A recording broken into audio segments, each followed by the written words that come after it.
அன்னதானம் எதற்கு கொடுக்குறோம்? தனிப்பட்ட முறையில நீங்க அன்னதானம் கொடுக்குறீங்க.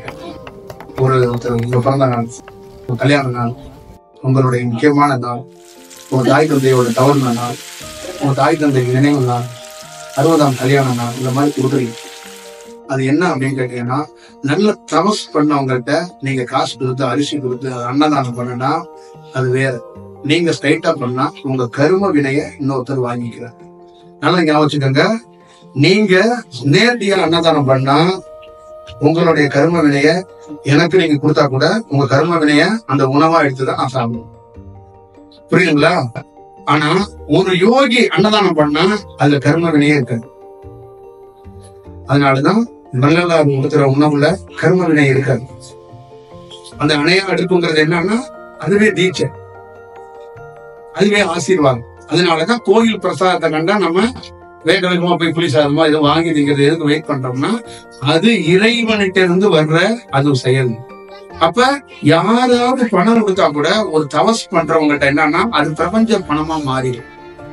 அங்க யாராவது அந்த உணவை ஒரு சிவனடியார் போடுற உணவை நல்ல தவம் பண்ணி அவர் ஒரு உயர்ந்த நிலையில இருந்தவர் அன்னதானம் கொடுத்தாருன்னா அது கர்ம வினையாகவே ஆகாது. எத்தனை துன்பப்பட்ட ஆன்மா வாங்கினாலும் அது வெறும் பசி யாத்திரதா இருக்காது, அது ஏதோ ஒண்ணு ஆசீர்வாதம் பண்றதா இருக்கும். இப்ப நீங்க தனிப்பட்ட முறையில எத்தனை முறை வேணாலும் அன்னதானம் பண்ணி பாருங்க. அது உங்க எல்லார்கிட்டையும் சொல்லப்பட்டது. ஜோசியக்காரவங்க, உங்களுடைய பெரியவங்க எல்லாம் சொன்னது என்னன்னா ஒரு வேட்டி சட்டை எடுத்துக்கூடாது, ஒரு சிவனடியாரை கூப்பிட்டு சாப்பாடு போடணும்னா உன் துன்பத்தை அவன் வாங்குவான்.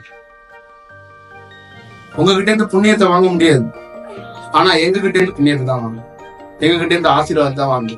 அப்ப இந்த அன்னதானம் கர்ம வினை இல்லாத, பாவம் இல்லாத, நேரடியாக ஆசீர்வாதக்கூடிய அன்னதானம். அதனாலதான் ஊர்ல பெரியவங்க என்ன சொன்னாங்க, சிவனடியார்கள் கோவில்கள்ல சேர்ந்து அவங்க என்ன பண்ணுவாங்க, பிச்சை எடுத்துட்டு வந்து அதை கழுவி அதை சமைச்சு அதை உணவா பரிமாறுவாங்க. பழனியில ஒருத்தருக்கு வேலையே இதுதான். அவர் சமாதி ஆயிட்டார், பிச்சை எடுப்பாரு.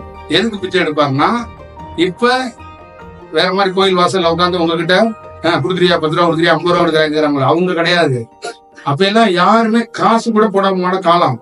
அப்ப எல்லாம் ஒரு துறவி என்ன பண்ணாரு, அவருக்கு வேலையை என்ன கொடுத்தாங்க, இறைவன். இப்ப நமக்கு இங்க சத்சங்கம் நடத்துற மாதிரி அவருக்கு என்ன வேலை கொடுத்தாங்கன்னா, எத்தனையோ சிவனடியார்கள் சாதுக்கள் உத்தராட்ச மாலை அணிந்து காவி அணிந்து வீட்டுல இருந்து திறந்து வந்து மலைகள் அங்கங்க இருக்கிறான்.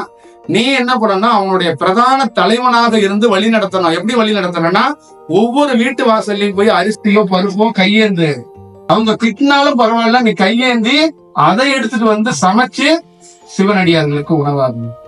அது ஓம் பொறுப்பு. அந்த வேலையை சமீப காலத்துல எவன் செஞ்சாங்கன்னா ராமகிருஷ்ணர் விவேகானந்தரோட மாணவர்கள் தான் செஞ்சாங்க. அதற்கப்புறம் இன்ன வரைக்கும் இந்தியாவில செய்யறதுக்கு ஆள் இல்லை.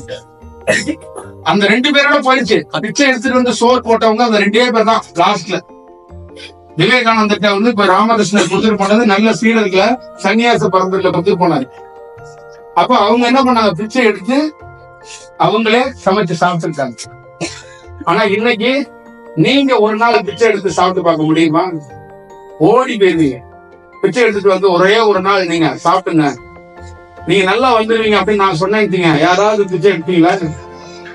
ஒரு நாள் வீட்டுல சாப்பிடாம கோயில்ல பெரிய எவனாவது உங்களை கேவலப்படுத்தினாலும் பரவாயில்ல, ஒரு நாள் முழுக்க யார் வீட்டு கதையா தட்டி இன்னைக்கு சாப்பாடு கேட்டு நீங்க ஒரு நாள் முழுக்க பிச்சை எடுத்து சாப்பிட்டு வாழ்ந்துருவீங்களா?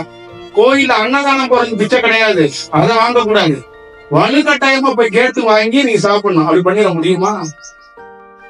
இதெல்லாம் கொடுத்தாங்க. இதையெல்லாம் ஒருத்தன் கடந்தாதான் ஞானத்தை பெற்றான். அவனோட செயல் உயர்த்த செயலுக்குள்ள வந்தாங்க. அதெல்லாம் நம்ம உணர்ந்து ஒரு அன்னதானம் ஒரு செயல் அது ஆத்மார்த்தமா செய்யப்படணும். சடங்கு சம்பிரதாயமா செய்யக்கூடாது. இறைவன் மீது பக்தியும் அன்னதானத்தின் மீதும் பக்தியில செய்யக்கூடாது. உணர்ந்து அப்படியே ஆத்மார்த்தமா செய்யணும். இந்த காலகட்டத்துல அரிசியெல்லாம் எப்படி எடுத்து வருவாங்கன்னா, காரக்குடியில பெரிய பெரிய வீடு உயர்த்த நிக்குதுன்னா சிவனடியார்களுக்கு போட்ட சோறு. புரியுதுங்களா? காரக்குடியில இருக்கிற உயர்ந்த வீட்டுக்கு நிக்கிறது பேரு சிமெண்ட்.